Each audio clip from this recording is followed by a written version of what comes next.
তো আবেগের লোক, আমি সেন্টিমেন্টাল লোক, আমি যা করে থাকি কাজ করে থাকি, পাই আর কি করি। চেষ্টা আসছে যদি চলে যেতে পারে, এও ভাবনাটা আছেই আমাদের। আমি তো বলছি আমি মানে থাকবো না বেশি দিন বলেইছিলাম, প্রত্যেকবারই অ্যাপিল করি, কিন্তু উনি ছাড়েন না আমায়। তো এবার জানি না কি হবে, আমি এখনো জানি না। আপনার ইচ্ছাটা যদি একটু বলেন, আমার ইচ্ছে বলে কোনো এই মানুষের মধ্যে মিশে যাওয়া। হ্যাঁ, সেটা তো ইচ্ছে তো থাকবেই। ইচ্ছে আমার তো সিনেমা করতেও ইচ্ছে করে, কাজে এখন করছে। প্রায় 4টে ছবি করছি আরো এখন। আজকেই বোম্বা বললো নাকি কাকা বাবুরাও পার্ট 2 মানে এক্ষুনি আরম্ভ হবে, 3টে 4টে হলো, 5 নম্বরটা করবে, তাতেও আমায় থাকতে হবে, এরকম আর কি ব্যবস্থা আছে। আমেরিকা থেকে একজন এসছে, তারা একটা ছবি আমাকে দিয়ে করাবে বলে, এইসব আর কি এখন চলছে পথ। তো চায় নিশ্চয়ই, তাদের তো সম্মান আমি করবোই। এখন সবটা ডিপেন্ড করবে, উনি যদি বলেন যে না আর থাকার দরকার নেই, তাহলে তাই হবে, যা বলবেন তাই হবে। আমায় খালি একজন বলছিল এখানে যদি তেমন স্ট্রং কেউ দাঁড়ায়, মানে আমি বলেই দিচ্ছি, তাহলে হয়তো আমাকে আবার থাকতে হবে এরকম। তবে এখানে তো সেরকম কিছু অপোজিশন নেই, আমি এতদিন যা দেখলাম। সে তো হতেই পারে, তো আমি যদি না থাকি, বহু লোকে 15 বছর ধরে আটকে আছে যারা, তারা তো আসতেই পারে, তবে অ্যাম্বিশন থাকতেই পারে, সে হবে, কারণ তত বয়স পেরিয়ে গেছে। কোনো নির্দেশ নেই, একেবারেই নির্দেশ নেই। যেমন আমার শরীরটা খারাপ ছিল, সেদিন আমাকে জানিয়েছিল এবির এখানে যে মিটিংটা ছিল, কিন্তু শরীর খুব খারাপ ছিল, সেই জন্য আমি বললাম যে আমি আজকে যেতে পারবো না, প্রচন্ড রোদ্দুরও ছিল, শরীর একদম ভালো ছিল। যার ভেতরে আমরা কি করেছি, যেগুলো ভুল বোঝায়, তার উপরে সমস্ত কিছু বলা আছে। সেই ডিটেলটা যদি আপনারা পারেন, তো আপনাদের বোঝানো হবে, পড়ানো হবে, আপনারা দেখবেন যে আমরা প্রচুর কাজ করেছি, প্রচুর কাজ। সেই কাজগুলো শোনার পর ডিসাইড করবেন কাকে ভোট দেবেন, সেটা ঠিক করে নেবেন। আর আপাতত আমি যে সামান্য একটা কিছু কাজ করতে পেরেছি, একটা আলোর ব্যবস্থা করেছি, এই জায়গাটাকে আরো উজ্জ্বল করতে পেরেছি, সেই আলোটা আমি এবার সুইচ অন করি। আমাদের কারো যোগাযোগ, আমাদের যেটা যোগাযোগ এক্ষুনি যেটা ওকে বলছিলাম, সেটা হচ্ছে ওইটাই যে আমাদের ফিল্ম ইন্ডাস্ট্রিটা আমার মা, যেখান থেকে আমি খাই এত বছর ধরে, আমার মেয়ে, আমার সংসার চলে, সেই জায়গাটাকে ক্লিন করা দরকার আছে। সেই জায়গায় কেউ কাজ পাবে না, বসে থাকবে, করতে দেওয়া হবে না, এটা হয় না। টাকা দরকার তো বলতেই হবে, কিন্তু সেটা সলভ করার জন্য এগিয়ে যাওয়ার সম্ভব না, কারণ এত এত মানুষ আছে, সেটা অন্যভাবে দেখতে হবে। কোনো সময় পলিটিক্যাল প্রেশার থাকে ভাই, আমাদের সময় যখন সিপিএম ছিল তখনও একটা আমাদের সেনেটেল ছিল, তা সেটাতে ওদের ইনফ্লুয়েন্স ছিল, এটা থাকে, এটা যে কোনো জায়গায় থাকে। তারা তো অনেক কিছুই ভাবতে পারে, কিন্তু অভিষেক জানে আর আমি জানি কি হয়েছে, কি কথা হবে, অন্য জিনিস। তাহলে তো সেই আমাকে অপোজিশন বলতো, কিছু একটা কমেন্ট করতো, কোনো ব্যাপারই নেই। কে বলেছে অপদার্থ বলেছে, কি বুড়ো হয়ে গেছে বলে, অনেক।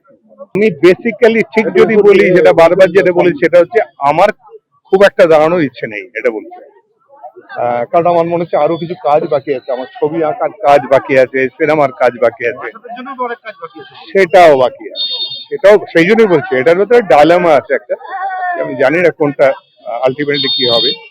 ঈশ্বরের হাতে ছেড়ে দিয়েছি, আর আমার নেত্রীর হাতে ছেড়ে দিয়েছি, যা হবে সেটা তিনি বলবেন। হ্যাঁ, এটা দুঃখের কথা, খুবই দুঃখের কথা। যদি সেই জায়গাটাকে যদি আমরা না সরাতে পারি, তাহলে কিন্তু সমূহ বিপদ আছে।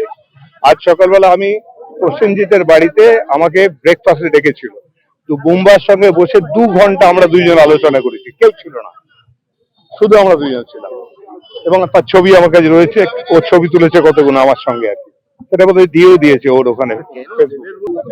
না, তাকে রিকোয়েস্ট করতে হচ্ছে, সেটাও খুব ইম্পর্টেন্ট না। কেন বলছি, আমি রিকোয়েস্ট করার মতো জায়গাতেও নেই, কারণ যদি একজনের তার নিজের প্রিন্সিপালি দাঁড়িয়ে থাকে, তো সেটাকে আমি ক্রেডিট দেবো, ইজ ভেরি স্ট্রং, ও কিন্তু দাঁড়িয়েছে। তো ও যদি ক্ষমা না চায়, তাহলে অন্যরা কেন ক্ষমা চাইবে? আমার সেটা মনে হচ্ছে দরকার নেই, প্রয়োজন নেই।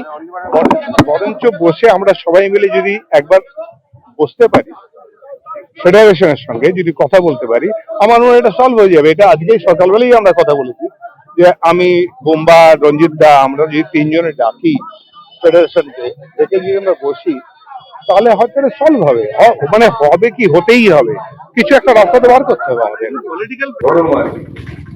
আমি পলিটিক্সের কিছু বুঝি না, বুঝতাম না, বুঝতে চাইনি, আজও বুঝি না।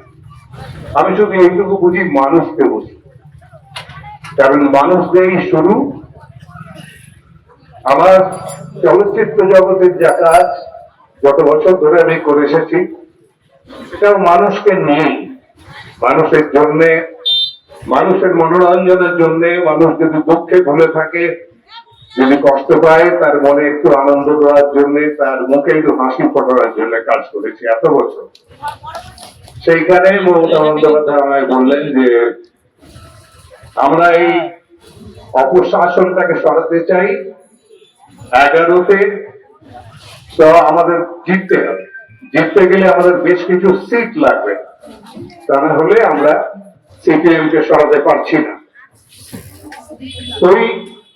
সেই জন্য আমাকে একটু ডেকে পাঠান উনি, আমার সাথে কথা হয়। তার আগে অবশ্য দু একটা জায়গায় ওনার স্পিচের সঙ্গে যেখানে যেখানে ঘুরতেন যেতেন আমিও যেতাম, আমিও কিছু বলতাম কথা মানুষের সঙ্গে।